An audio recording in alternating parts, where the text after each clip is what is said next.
And listen, but we are talking about parenting this morning. We're joined by Nikki Bush, our parenting expert in studio. And you know what? As parents in a modern day and age, 2016, you know, it's work, it's finances, it's literally the rat race. But we cannot forget to give proper attention to our children.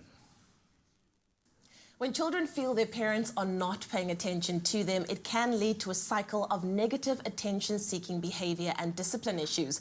Today, we're talking to our creative parenting expert, Nikki Bush, about this phenomenon that's challenging families daily. Nikki, so good to have you on the show. Thanks, Leanne. And it is challenging parents daily. I remember just being on a flight and seeing parents struggling to deal with this child that's just going off.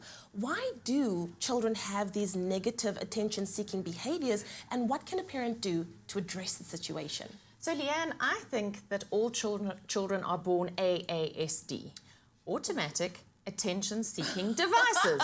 Wow. From the day they're born, Yes, true, yeah. But you know, I don't think that we as adults have changed too much. Okay. You know, all of us have 3 non-verbal questions that we ask of our loved ones or our colleagues every single day, and it's non-verbal. We don't think about this. Do you see me? Do you hear me? Wow. Am I important to you? And so in our very busy lives, especially as working, multitasking parents, sometimes our children feel shortchanged, and they find a way to let us know, because they often, in the younger years, under the age of 8, don't have the words. Yeah. Wow, that's quite important. Do you see me? Do you hear me? Am I important to you?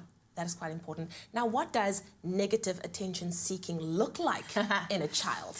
Because I've seen it tantrums. So it can be tantrums Yeah. that sometimes are there expressly to embarrass a parent in public, because that's a great way to get a parent's attention. Yeah.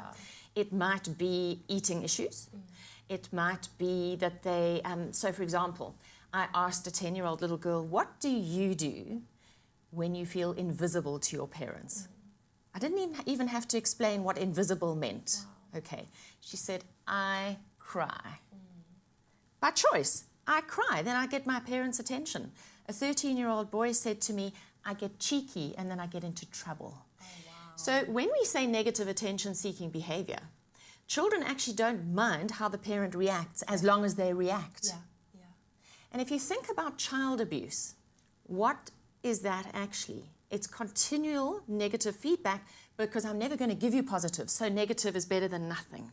Because the thing we fear most in life is being invisible, people's indifference to us. So then what does a parent do in a situation like that? If the child is acting out, if they are doing certain things to get your attention, what happens next? So there are a couple of fundamental human needs that children have that we often miss in our multitasking busyness. Children get tired, they get hungry, and they get thirsty. They're also bored and in need of our attention, especially if we've been absent all day. Yeah. And we need to read those needs better, because often our children's misbehavior is actually them saying, I'm tired, hungry, or thirsty.